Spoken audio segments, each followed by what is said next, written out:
Hey bitches, welcome back to my channel. This video is dedicated to Cynthia Becker 24, who had the audacity, gall, and motherfucking gumption to comment on my last video and say that my hatred for James Charles is juvenile, but then again, so are my viewers. Ma'am, take several seats because the only thing juvenile in regards to James Charles is his dating preference as well as the victims that he had to come online and apologize to. I'm desperate. So the first person that I want to talk about is Jaclyn Hill because she is getting called out over on Twitter for being tone deaf because she posted over on her Instagram story that she was now a Stanley girl. You know that Jaclyn Hill has been carrying around these damn Stanley cups for a good long while. I have to say that this is like my only one of this style. I do use this a lot. I'm not somebody that thinks that I need every single color for every single outfit. I mean, girl, the outfit selections when it comes to me is literally like a black t-shirt or a hoodie and some black shorts, okay? But I'm not gonna lie, there are some neon ones that I have been looking at because there's like a chartreuse as well as like a lime green one. Those might be coming into my collection sometime soon, but Jaclyn in her video showed that she had like a shit ton of Stanley. I don't know if Jaclyn bought all these herself or if Stanley like sent her a bunch of these so she could do it for the video. People aren't happy. People are saying this is tone deaf, read the room, and that there are people struggling in this world, so she needs to be a little bit more mindful about the kind of content that she posts. I'm a Stanley girl. Of course I'm gonna talk about how much I love my Stanley. I've never been so hydrated in my entire life.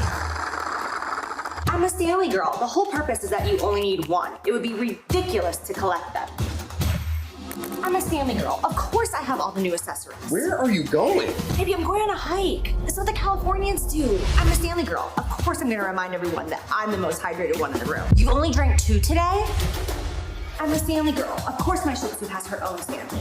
I'm a Stanley girl. Of course you can't drink from my Stanley. I'm a Stanley girl. Of course I'm gonna coordinate my Stanley with my outfit. But which one? They're so different. I'm a Stanley girl. Of course I'm gonna brag about how ice cold my drink is, no matter how hot it is. Ah, that is fresh. I'm gonna be completely honest, this is tits on an ant for me because this is Jaclyn Hill's brand. Since when has Jaclyn ever been modest? Since when has Jaclyn Hill never been about overconsumption, you know? So I do want to talk about these Stanleys real quick because I have the white one, but I also have this massive black one right here. And this thing I get a lot of use out of. I think I get a lot more use out of this black one than I do the white one, actually. This one has a dent in it. And that's what I want to talk about because I have seen several videos now of teenagers taking a Stanley cup into school and then getting in a fight and then smacking somebody over the head with it. Okay, here's my thing with this. First of all, why are you picking a fight with someone who is literally holding this? This is a weapon. This thing has ice in it right now and is probably like filled up to here. This thing is heavy. Why are you gonna go up to somebody and think that you're gonna pick a fight with them? Because if you're coming up to me and you're trying to attack me and this is in my hand, I'm gonna whack you over the head. I'm gonna... Moving on from that, we have some drama in the tanning community over on TikTok because a lady uploaded a video where she was asking people to like spill their tea, like what drama are you involved in right now because she's nosy. Another lady responded to her and she said that there is a company on TikTok, an influencer that has a self-tanning company, and she has not only spray tanned her, but she has spray tanned all of the models for all of the promotional shoots and all of that kind of shit. Give me the tea. What's the drama? What's happening in your life? I want to know. That a large majority of the influencers holding those self-tanning bottles, acting like they self-tan themselves, they didn't. They went and got a professional spray tan. And their contract states they can't talk about any tanning before or after. And I've spray tanned most of those people. And also, there's an influencer, pretty large influencer, that has her own self-tanning brand. And I've not only sprayed her, but her models for the photo shoots. And no, I didn't know I was doing it. I saw it after when it was posted. The fact that I'm sitting here not surprised that an influencer would go and get a spray tan and then come online and say they're actually using a self-tanner at home to achieve whatever they look like. But do you guys remember Matthew Stevens? He's the guy that owns Illusion Bronze, the company that Michaela was supposed to review their self-tanner, but then she completely ghosted him. It turned into like a lot of drama. To be honest, I never thought that there would be so much drama within the tanning community, but this has been like a really lucrative thing for him because every time there's tanning drama, I just imagine that his sales go through the roof, especially with this situation right now, because in that lady's video she said that an influencer came in and in their contract they were not supposed to say if they were using any other tan. They were only supposed to talk about the product that they were sponsored for, but also that the influencer did not have to even have the tan on their body. They just had to make it appear that that was the tan that they were wearing. That is some shady shit. And influencers wonder why their viewership is dropping drastically. It's because people don't trust you. People know you're lying. There are some of these influencers that are getting upwards of $300,000 to literally say a product is amazing and they don't even have to have it on. They don't even have to be wearing it. When Matthew Stevens thinks that he has figured out exactly who she was talking about in her video and he thinks that it's a gay man with a spray tan. I've seen him a lot like in the past over on TikTok, but honestly recently I haven't seen shit. I feel like ever since the Kardashians went to Hulu, he's been nowhere. What's shady about this is Matthew Stevens actually knows this guy, so the fact that he is turning around and promoting Bondi Sands, which one is the company that Matthew Stevens had the original drama with, where they ripped off his product and tried to like do it with 4 different shades. It is the product that they knocked off from Matthew Stevens. If there's tanning drama, you know I have to talk about it. So that beautiful brunette in the video is actually Brittany Bennett. She is the owner of B Bronze Studios, which has locations both in Los Angeles and Scottsdale. Now, I personally have never met Brittany or been sprayed by her, but I of course have heard of her and B Bronze because of Colt Paulson, or as you may know him, gay man with a spray tan. So Brittany's actually talking about 2 separate things in her video. The first scenario that she mentions is how one of her spray tan clients is actually the face of a self-tanning brand. She's basically saying, I spray tan them, and then they go hawk this self-tanning line when they're not even wearing the self-tanning line, they're wearing my spray tan. The contract that this influencer signed does not require them to wear their product, but it does require them to not mention if they're using another tanning product instead. For the influencer to share that information with Brittany has to be someone who is a long-term client, somebody who's very comfortable with her. The second scenario that Brittany's talking about, she actually does refer to this person as a she. Now, Brittany says that this second influencer actually owns her own self-tanning brand. Brittany says that she sprays the owner of this self-tanning line, who's an influencer, and also models. So then this influencer and the models wear this spray tan, I guess, in promotional material for the self-tanning line she has coming out, but they're not wearing the self-tanning line. They're wearing her spray tan. Now, there are 2 people that everybody thinks that it is. They say that it is either Sadie or that it's Savon. One thing that I did notice is it looks like Savon lives in San Diego and Sadie lives in Scottsdale. And Brittany has a location in Scottsdale. Anyway, I was more interested in story number 1, the influencer that she sprays that has a contract with a self-tanning brand. I do believe it's Colt, gay man with a spray tan, sorry. If you're a follower of Colt, you know that until very recently, he obsessively posted about B Bronze. And I mean like a lot, like on his grid, on his stories, on his TikTok. He's been so vocal about the fact that he goes there weekly or before he does anything special. He's been going to her for 4 years now. Sorry, almost 5 years. And he posted his very first experience getting a spray tan with her to his YouTube channel. Go check it out before he deletes it. And then out of nowhere, I'm the first ever chief tanning officer of Bondi Sands. This is literally a dream Kardashian come true, Thompson.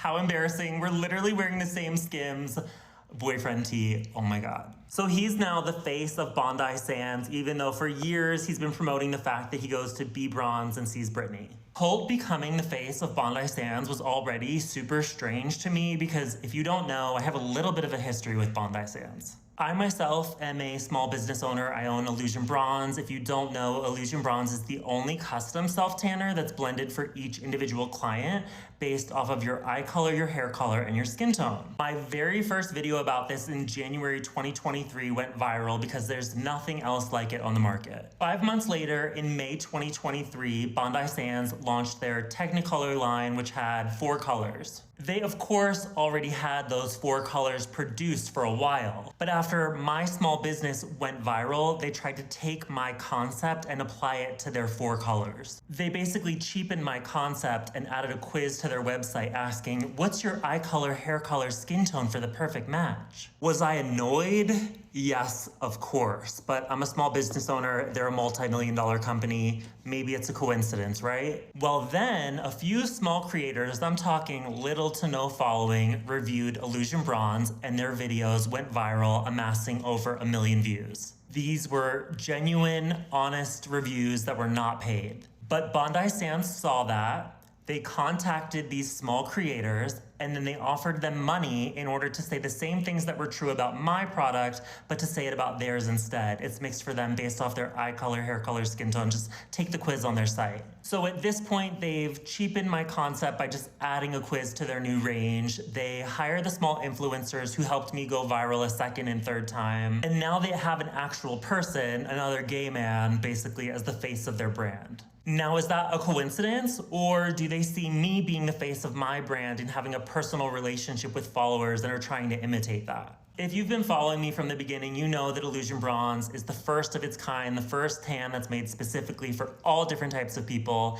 and now they have Colt reading this script. This is the first ever self-tan for everyone. It comes in 4 shades: caramel, magenta, sapphire, and emerald. If you're not sure what shade you are, I'll have the Bondi Sands quiz linked in my bio so you can find your perfect shade. It's just a lie when my self-tanner came out in January and theirs came out in May. It's not the first self-tanner for everyone. Mine is, bitch. What's even weirder about all of this is that Colt knows who I am, and he obviously knows about the drama between myself and Bondi Sands. So not only are you getting spray tanned by a small business owner and then pretending it's Bondi Sands, but then you're also getting paid by Bondi Sands when you know they've made millions of dollars by copying a small business. So not only, in my opinion, do we need to start shaming influencers in some way that are on here being dishonest when it comes to sponsorships, we need to start holding these companies accountable as well, because they are as shady as the influencers sitting there telling someone that they do not even have to wear a self-tanner, but they can go and get a spray tan. They just have to like hold up the bottom. Like, it's so amazing. I've also seen some people talking over on TikTok about how shady it is that influencers will only put like hashtag Bondi Sands partner because the average consumer has no idea what that actually means. Speaking of a shady influencer that's getting called out right now is Manny MUA once again over on TikTok with one of his reviews. We all remember just a few weeks ago when James Charles was at Coachella and he decided that he wanted to start wearing wigs. Well, Manny uploaded a video where he was trying on the wigs from the exact same company, and people are thinking that this is of course another undisclosed sponsorship. This is really bad for me, huh? My man wigs just came in the mail. Recently I saw James get some wigs from Dylan's wig closet, so I went online, bought a wig, and I got another wig. Like, I got 2 wigs, what the heck? I once wore a man wig to Coachella long ago. It was silver, and I looked like Danny Phantom if he were more twink than he already was. When I tell you I'm never going bald. When I actually go bald, I will be wearing a piece. One of my problems is that I have this very fierce widow's peak. First wig, this one's like a curly haired wig. And as you can see, like, it looks very nice. And this is like directly just out of the box shipped. I'm like, do I judge it? What do I do? Oh my God, you guys, my head's too big. My head's too big. If I didn't have this patote of a head. It's giving Carrot Top. Oh, yeah. Let's try the other one I got, okay? Let's try the other one. This one, look how plucked these are. Are you freaking kidding me? Like, this is honestly very good quality. What I imagine good quality to be, that's what this is giving. This one actually does fit me. In comparison, it's me, Pennywise. I will be inserting photos of what they look like on Dylan on the website because they look fierce. And I look... Tried wetting it, thinking it was gonna save it. It's giving Victorian child. Please, sir, may I have some more? Is this savable, you guys? Can these be saved? Can I be saved? Am I going hell? What these wigs you are. This is without the lace. Oh my God, you guys, I know who I am. I know who I look like. Barnaby from Santa Claus. Barnabas. Bernard, what's his name? I look like the f***ing elf from Santa Claus. Okay? I'm very much feeling myself with the wig. I'm not gonna lie. Like, for example, if I have a problem with someone. Excuse me? No, excuse me? I can't hear you. What? What? No. Not me liking it so much more backwards. I need help. Journey continues, and the hunt begins. Y'all, these wigs that Manny and James were wearing, shame on all of you that were in the comment section gassing them the up when they have these things on their head. I'm not saying that the wigs are horrible quality, because from the promotional pictures that they actually showed of the person wearing them that owns the company, they look really nice. But on James and Manny, they did not. They simply did not. We also need to normalize not lying to influencers, not gassing them up all the time, because that's how you guys create monsters out here in these streets. That actually brings me to what I want to talk about when it comes to Tati, because she uploaded a video the other day. Now, it was clickbait. It said goodbye YouTube. People were in the comment section freaking out like, oh my God, please don't tell us you're actually leaving. She was saying that the viewership in the beauty community has dropped significantly across all creators on the platform, and she was letting people know that she's going to be putting more focus into short form content, like over on TikTok. She really enjoys doing the live streams over there. I think one of the main reasons as to why viewership has dropped significantly in the beauty community on YouTube is because because people aren't looking to these larger influencers anymore for any kind of advice. They have been lied to by so many of them, and let's be honest, the lies always end up getting called out when they get clocked for it. That's why a lot of them don't like drama channels. But also something that I've noticed when it comes to covering people that post on TikTok but also on YouTube, it is two completely different audience bases. On TikTok, an influencer can literally lie to their millions upon millions of followers, and it seems like they are okay with it. Let's use Michaela with Lashgate. Do you remember how many people were like, you would lie too to make a bag? But over here on YouTube, people do not get down with that shit anymore. And when it comes to like the main people in the beauty community, Jeffree does not even upload anymore. You look at Manny, James, Laura, Tati, any of the main ones from like back in the day, some of them have never really fully recovered from the drama that they were in. And I think that honestly is why they're spending more time over on TikTok. It's not just because people's attention span when they're watching a video has changed over the years. It's because it's a completely different audience. I mean, James Charles was literally able to rebrand himself over there. People over there forgot for a good long while what James Charles has been accused of, what he admitted to, and what he said he was desperate for. And look at Jeffree. He was always in drama over here on YouTube. His views were dropping steadily, so he just decided that he wasn't going to post on the platform anymore. Never really gave anyone a real reason, at least that I have seen. If anybody knows, let me know down below, because in my opinion, is that not cutting off like a huge like